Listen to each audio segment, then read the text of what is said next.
Kisah Misteri, Wali Paidi episode 2. Sehabis dari pertemuan di Makkah, Wali Paidi kembali lagi ke Indonesia. Wali Paidi pingin mencoba ilmu yang baru saja didapat dari temannya Wali dari India, Nasir Khan, yaitu ilmu melipat bumi. Teman Wali Paidi ini memang terkenal sakti. Seluruh biksu di India tidak dapat menandingi kesaktiannya. Bahkan biksu dari Tibet banyak yang masuk Islam. Setelah kalah bertarung dengan Nasir Khan ini, ketika berangkat ke Makkah, Wali Paidi nunut temannya. Dari India ini, Wali Paidi hanya disuruh menggandeng tangannya, lalu tiba-tiba saja Kling Wali Paidi dan temannya Nasir Khan sudah berada di Makkah di atas bukit tempat pertemuan, dan karena kasihan Wali Nasir Khan ini ijazahkan ilmu melipat bumi kepada Wali Paidi, supaya di acara pertemuan-pertemuan yang akan datang Wali Paidi tidak repot mencari tunutan lagi. Wali Paidi memejamkan matanya dan mulutnya mulai berkomat-kamit membaca doa-doa khusus. Tiba-tiba tubuh Wali Paidi terasa dingin. Bumi yang didudukinya terasa seperti es. Wali Paidi membuka matanya, tampak di depannya bukit yang tertutup es. Dia melihat ke bawah, bumi yang didudukinya juga terbuat dari es. Di manakah aku ini, batin Wali Paidi?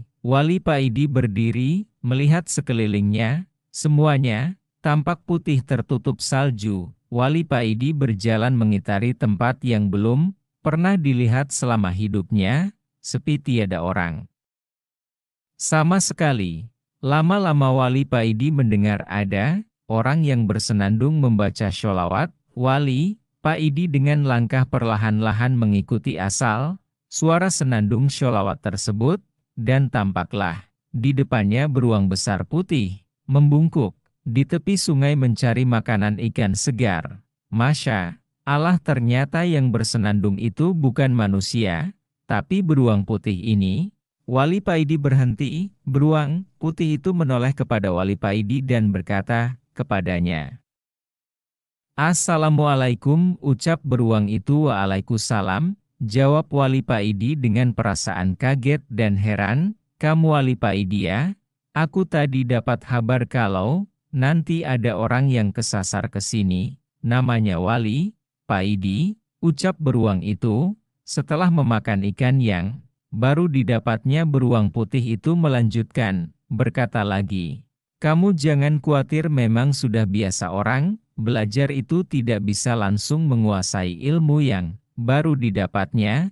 Cobalah sekali lagi," kata beruang tersebut, lalu pergi meninggalkan Wali Paidi. Wali Paidi diam 1000 bahasa. Wali Paidi mendongak ke atas melihat posisi matahari. Ternyata dia kesasar ke kutub selatan, dan bertemu beruang putih yang bisa bicara. Setelah sholat sunnah 2 rakaat, Wali Paidi mulai merapal doanya kembali dan kling. Wali Paidi membuka matanya kembali, dan betapa kagetnya Wali Paidi ketika membuka matanya, tampak di sekelilingnya banyak orang berlarian dengan memakai baju gamis selutut dengan memakai surban. Tampak di tangan mereka senjata AK-47. Terdengar suara bising peluru berseliweran. "Aduh, kesasar lagi aku ini. Tadi kesasar ke kutub selatan, sekarang kesasar lagi ke Afghanistan. Wes kok gak kesasar ke Hollywood saja?" Wali Paidi mengamati salah satu pasukan yang semuanya berjenggot panjang. Wali Paidi tersenyum sendiri melihat jenggot mereka. Memang di negara yang dikuasai Taliban ini bukan operasi helm yang dilakukan di sana, tapi operasi jenggot. Kalau ada laki-laki yang tidak berjenggot maka kena tilang. Wali Paidi berdiri berjalan mencari ke tempat yang sepi. Wali Paidi tidak suka dengan peperangan. Wali Paidi memutuskan untuk langsung pergi saja. Setelah menemukan tempat yang sepi, Wali Paidi mulai merapal dua-dua ilmu melipat buminya lagi. Angin sepoi-sepoi menerpa wajah Wali Paidi. Wali Paidi membatin mudah-mudahan tidak kesasar lagi.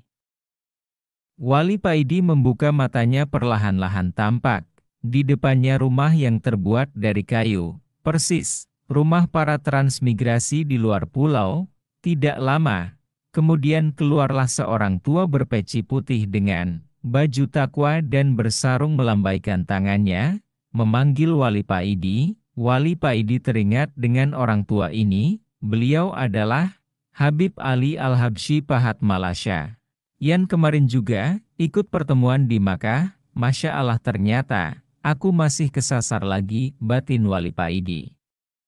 Wali Paidi melangkahkan kakinya mendekati Habib Ali Al-Habsyi. Wali Paidi teringat beberapa tahun yang lalu ketika Sayyid Maliki dari Makkah mau berkunjung ke dalamnya Habib Ali ini. Di dalam perjalanan Sayyid Maliki ini tiba-tiba merasakan kangen yang amat sangat terhadap datuknya baginda Nabi Muhammad.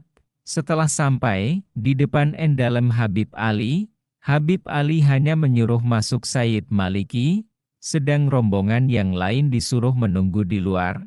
Beberapa menit kemudian Sayyid Maliki keluar dengan beruraikan air mata. Sayyid Maliki menangis, terseduh-seduh, sudah terobati kangenku, ucap Sayyid Maliki dengan masih menangis. Ternyata ketika Sayyid Maliki masuk ke dalamnya Habib Ali, Sayyid Maliki dipertemukan oleh Habib Ali dengan baginda Nabi Muhammad. Subhanallah, mari masuk nak, jangan melamun saja, ucap Habib Ali. Inggih Embah, jawab Wali Paidi, lalu melangkah mendekati Habib Ali.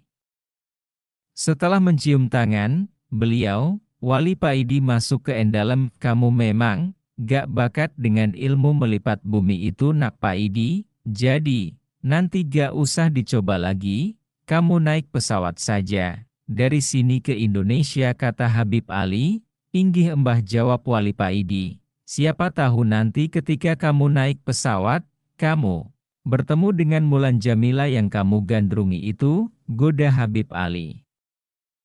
Hahaha, Wali Paidi hanya bisa tertawa mendengar godaan Habib Ali ini. Setelah makan bersama, Wali Paidi pamit pulang. Habib Ali menepuk pundak Wali Paidi, mengantarkannya keluar dari endalem. Ingat perintah Sang Sultan nak Paidi, setelah sampai ke rumah segeralah ke Gunung Arjuna untuk kholwat di sana. Inggih Embah, jawab Wali Paidi. Setelah mencium tangan Habib Ali, Wali Paidi beranjak pergi ke bandara, naik pesawat pulang ke Indonesia.